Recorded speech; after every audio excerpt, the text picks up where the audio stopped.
जय श्री कृष्णा, राधे राधे। आप सभी का स्वागत है हमारे प्यारे से चैनल छोटे वृंदावन में। स्वागत। तो आज के वीडियो में हम आपको बताएंगे कि जब भी सूतक या फिर ग्रहण पड़े तो हमें अपने प्यारे से लड्डू गोपाल जी और अपने मंदिर के अन्य देवी देवताओं की सेवा कैसे करनी है।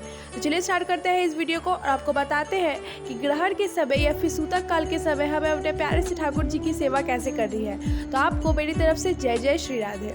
जब भी कोई भी ग्रहण पड़ता है, चाहे वो सूर्य ग्रहण हो चाहे चंद्र ग्रहण हो, उससे 10 से 12 घंटा पहले से ही जो है सूतक काल प्रारंभ हो जाता है। हमारे शास्त्रों के अनुसार सूतक काल हो चाहे ग्रहण के समय हो, हमें किसी भी देवी देवता को स्पर्श नहीं करना है। सूतक काल स्टार्ट होने से पहले ही हमें सभी देवी देवताओं के शरीर पे कुछ जो होती है वो समर्पित कर देनी है और अपने घर पे जितने भी खाने पीने की वस्तुएं होती है और जितने जल वगैरह होते हैं सब में हमें कुछ डाल देना होता है।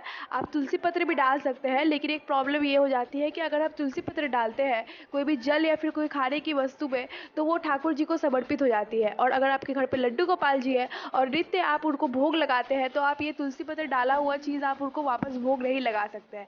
इसलिए ज़्यादा बेटर यही होता है कि आप किसी भी जो है ग्रहण के समय या सूतक काल के पहले ही आप सभी खाने पीने की वस्तु और जल में कुछ डालें, कुछ निकाल करके आप बाकी जो बचा हुआ है उसको आप ग्रहण के बाद ठाकुर जी को भोग लगा सकते हैं। लेकिन ग्रहण के बाद जितने भी जल वगैरह होते हैं वो वैसे भी घर से फेंक देने पड़ता है। बस खाने पीने की वस्तु ऐसे चावल आटा ये सब में अगर आप कुछ डाल देते हैं ग्रहण लगने के पहले या सूतक काल स्टार्ट होने के पहले, तो ग्रहण होने के बाद आप इस जो है कुछ को हटा करके आप ठाकुर जी को बेझिझक इसका भोग लगा सकते हैं पका करके। बाद में जब भी सूतक काल स्टार्ट होता है उसके पहले ही हमें अपने मंदिर के सभी देवी देवताओं के शरीर में कुछ समर्पित कर देना है और उसके बाद मंदिर के कपाट बंद कर देने हैं। एक बार जब ग्रहण खत्म हो जाए उसके बाद सबसे पहले हमें अपने आप की और अपने घर की शुद्धि करनी है, क्योंकि ग्रहण के समय हमारा शरीर और हमारा घर बहुत ही अपवित्र हो जाता है। इसलिए सबसे पहले जैसे ही ग्रहण खत्म हो सबसे पहले आपको अपने घर को स्वच्छ जल से पोंछ लेना है। उसके बाद खुद स्नान करना है। ग्रहण के बाद जो स्नान होता है वो बहुत ही इम्पोर्टेंट होता है, इसको आप स्नान दान कहते हैं। इसलिए आप जब भी ग्रहण पड़े उसके बाद ज़रूर स्नान करिए और उसके बाद जो है अपने आप को शरीर जो स्नान करने के बाद अपने आप पर जो है गंगा जल छिड़कना है, पूरे घर पर गंगा जल छिड़क कर उसके बाद किसी दार की वस्तु को आपको निकालना है। आप चावल आटे वगैरह निकाल सकते हैं, नहीं तो अपने सामर्थ्य के हिसाब से कुछ पैसे वगैरह निकाल दें और इस दार के वस्तु या पैसे को जो है आपको किसी ब्राह्मण को दान कर दे रहे हैं। और उसके बाद जैसे ही आपने सब दान वगैरह की वस्तुएं छू ली है उसके बाद आप अपने मंदिर के कपाट हटा करके और बाकी देवी देवताओं को छू सकते हैं। अब मैं आपको बताती हूँ कि आपको ग्रहण और सूतक के समय अपने प्यारे से लड्डू गोपाल जी की सेवा कैसे करनी है। तो देखिए, आजकल लड्डू गोपाल जी ज़्यादातर सभी लोग अपने घर पे ले आते हैं और उनको लोग जो है बहुत सारे रिश्ते से उनको प्रेम करते हैं, उनकी सेवा करते हैं। कोई अपने भाई के रूप में उन्हें प्रेम करता है, कोई अपने पुत्र के रूप में, कोई अपने सखा के रूप में और अन्य अन्य जो है उनसे रिश्ते बनाते हैं और अपने ठाकुर जी की सेवा करते हैं। और अगर आप लड्डू गोपाल जी को सिर्फ भगवान के रूप में देखते हैं तो आप ऐसा करें कि आप सूतक काल स्टार्ट होने के पहले ही अपने लड्डू गोपाल जी को अच्छे से सुला दें और ग्रहण के समय हमें किसी भी जो है ठाकुर जी को ग्रहण की जो रोशनी होती है उससे कांटेक्ट में नहीं लाना पड़ता है। इसलिए आप अच्छे से ढक करके उनको सुलाएं और उनके पास में कोई ड्राई फ्रूट्स वगैरह या फिर कोई सूखी जो खाने की चीज़ें होती है वो उनको पास रख दें ढक करके और उस पर तुलसी पत्र ज़रूर डालें और एक कटोरे या फिर कोई एक ग्लास वगैरह में उनके लिए जल भी डाल दें, वो भी ढक करके रखें और सब तुलसी पत्र डाल के ठाकुर जी से निवेदन करें कि हे ठाकुर जी, अब पूरे के पूरे सूतक काल और उसके बाद ग्रहण के समय के बाद ही जो है हम आपको उठाएंगे। इसलिए अगर आपको भूख लगे तो आप इसमें से कुछ पा लीजिए और उसके बाद आपको जो है मंदिर के कपाट बंद कर देने हैं और पूरे सूतक काल और पूरे ग्रहण के बाद जो है आपको उनको छूना है, बीच में आपको उनको नहीं छूना। और मंदिर के कपाट एक बार जो सूतक काल स्टार्ट होने के पहले बंद करें उसके बाद एक ही बार जो है ग्रहण के बाद ही वो खुलेंगे। लेकिन अगर आप लड्डू गोपाल जी को सिर्फ भगवान की दृष्टि से ही नहीं बल्कि एक छोटे से बालक के रूप में भी देखते हैं तो आप एक अलग नियम का फॉलो करें।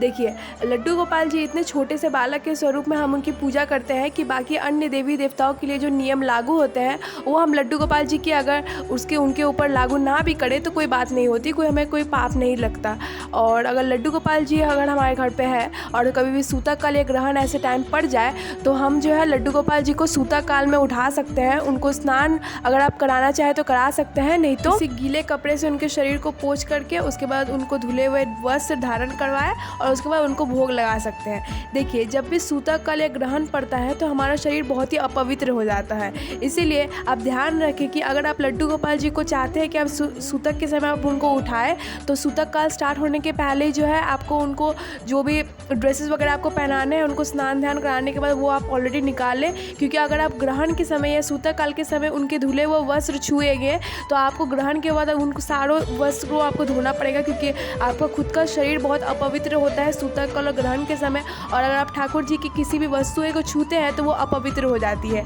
इसीलिए आप ध्यान रखें कि सूतक काल स्टार्ट होने के पहले ही जो है अगर आपको लड्डू गोपाल जी को कोई श्रृंगार वगैरह कराना है या फिर उनको जो कोई वस्त्र धारण करवाने हैं स्नान कराने के बाद सूतक काल के समय, तो आप उनको सूतक काल के पहले ही उनको निकाल लें। और याद रखें कि आपको जो है मंदिर के जो है कपाट बंद रखे रहना है सूतक काल और जो ग्रहण के समय, लेकिन सिर्फ और सिर्फ आप लड्डू गोपाल जी को मंदिर के बाहर रखें। उनको सूतक काल के समय ही जो है आपको उनको स्नान करा के 2-3 बार आप जब तक ग्रहण स्टार्ट नहीं हो तब तक आप उनको भोग लगाएं।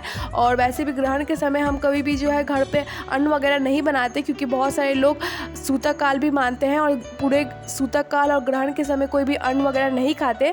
लेकिन अगर आपके घर पे अन्न बनता है सूतक काल के समय तो आप उस लड्डू गोपाल जी को भोग लगाएं। नहीं तो अगर जो है अगर आपके घर पर नहीं बनता तो आप कोई ड्राई फ्रूट्स वगैरह या लड्डू वगैरह या फिर दूध वगैरह का आप भोग लगा सकते हैं, या फलाहार वगैरह का आप ठाकुर जी को भोग लगाएं। और उसके बाद जो है जैसे ही ग्रहण पड़ने वाला हो उसके आधा 1 घंटे पहले जो है आपको लड्डू गोपाल जी को अच्छे से सुला देना है। आप उनको भोजन करवा कर ही सुलाएं और उसका अच्छे से सुलाकर उनको ढक कर जो है उनको रखना है, ताकि ग्रहण की जो रोशनी होती है उनके ऊपर ना पड़े। उनके ब्लैंकेट वगैरह जो है आप अगर ठंडे की मौसम है तो ऑब्वियसली आप उनको ब्लैंकेट वगैरह से ढक दें, और अगर गर्मी की मौसम है तो आप उनको एक पतली सी चादर उनको ऊपर उड़ा दें और उसके बाद उनके ऊपर भी एक कुछ डाल दें। और फिर ठाकुर जी से निवेदन करें कि अब बिल्कुल जो है ग्रहण के बाद ही हम आपको स्पर्श करेंगे, इसीलिए आप अच्छे से यहाँ पे स्थिर होकर के यहाँ पे सोए और कहीं बाहर ना जाए। और उसके बाद उनके सामने जल वगैरह आप ढक कर के रख दें तुलसी पत्र डाल के। और यही नियम होंगे अगर आप लड्डू गोपाल जी को एक छोटे से बालक के रूप में देखते हैं और उनको जो है सूतक काल के आप समय आप उनको छू सकते हैं। लेकिन याद रहे किसी भी देवी देवता हो, चाहे वो लड्डू गोपाल जी ही क्यों ना हो, क्योंकि भले ही वो छोटे बालक के स्वरूप में है लेकिन वो क्योंकि भगवान है, इसलिए आप ग्रहण के समय बिल्कुल मत छुए। आप सूतक के समय उनको छू सकते हैं, उनको स्नान कराएं, उनको भोग लगा दें, लेकिन ग्रहण पड़ने के पहले जो है आप उनको अच्छे से भोग लगा करके सुला दें। लेकिन ग्रहण के समय आपको ना तो किसी देवी देवता को और ना ही खुद लड्डू गोपाल जी को आपको स्पर्श करना है, क्योंकि आप ऑलरेडी अगर आप सूतक काल के समय उनको भोग लगा दे रहे हैं तो ऑब्वियसली ग्रहण के समय उनको भूख नहीं लगेगी, इसलिए आप ग्रहण के समय आप लड्डू गोपाल जी को भी छुए नहीं। तो अब मैं आपको बताती हूँ कि जब ग्रहण खत्म हो जाता है तो हमें कौन कौन से कार्य करने हैं। तो जैसे मैंने आपको पहले बताया है कि जैसे ही ग्रहण खत्म होता है उसके बाद सबसे पहले हमें अपने आप को और अपने घर को स्वच्छ करना है। उसके बाद ही जो है हम मंदिर के कपाट को खोलकर अपने बाकी देवी देवताओं को और लड्डू गोपाल जी को छू सकते हैं। तो सबसे पहले आपको जो है खुद को स्वच्छ करना है। आप खुद साफ ध्यान कर ले, घर को अच्छे गीले कपड़े से पोंछ ले और उसके बाद खुद के ऊपर गंगा जल छिड़क करके उसके बाद पूरे घर पे गंगा जल छिड़के। ये ऐसा इसलिए क्योंकि ग्रहण और सूतक काल के समय हमारा जो एटमॉस्फेयर है, मतलब हमारा जो सराउंडिंग है और हमारा खुद का शरीर बहुत अपवित्र हो जाता है, इसलिए ग्रहण के बाद हमेशा हमें स्नान करना चाहिए। और ग्रहण के बाद जो स्नान किया जाता है उसको हम स्नान दान कहते हैं, ये बहुत ही इम्पोर्टेंट होता है। और उसके बाद एक बार हम अपने आप को स्वच्छ कर ले, उसके बाद कोई सी दान की वस्तु को आपको निकालना है। आप चावल आटे वगैरह कुछ भी दान की वस्तु निकाल सकते हैं, नहीं तो अपने सामर्थ्य के हिसाब से आप कुछ पैसे वगैरह आप निकाल सकते हैं। और ये पैसे या कुछ जो चावल वगैरह आपने निकाले हैं वो आपको ग्रहण के बाद किसी ब्राह्मण को दान कर देने हैं। और उसके बाद हम मंदिर के कपाट खोलें। और ऐसे तो नियम होता है कि जब भी आप ग्रहण खत्म हो तो जितने भी मंदिर के चित्रपट वगैरह होते हैं आपको सबको पोंछना होता है।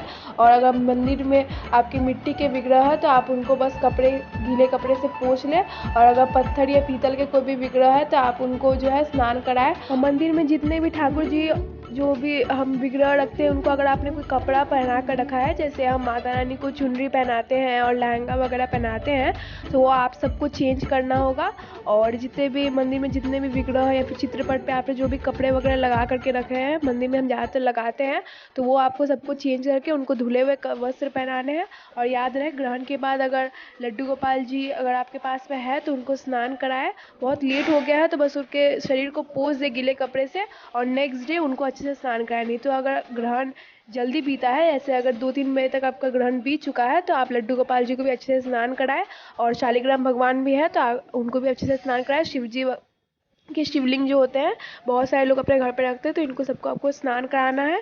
और बाकी जैसे आप नॉर्मली पूजा पाठ करते हैं वैसे आप ग्रहण के बाद आराम से कर सकते हैं। तो आज का वीडियो बस इतना तक ही है, और मैंने आपको ग्रहण से रिलेटेड सारे क्वेश्चंस के आंसर दे दिए हैं। और मैं आशा करती हूँ कि आपके मन में और कोई डाउट नहीं हो। लेकिन अगर आपके मन में कोई भी सवाल है ग्रहण और सूतक से रिलेटेड, आप ज़रूर कमेंट बॉक्स में कमेंट करिए। मैं बेझिझक आपके कमेंट्स का आंसर दूंगी। और बताइएगा कि आपको आज का वीडियो कैसा लगा। मिलते हैं नेक्स्ट वीडियो में, तब तक के लिए जय जय श्री राधे।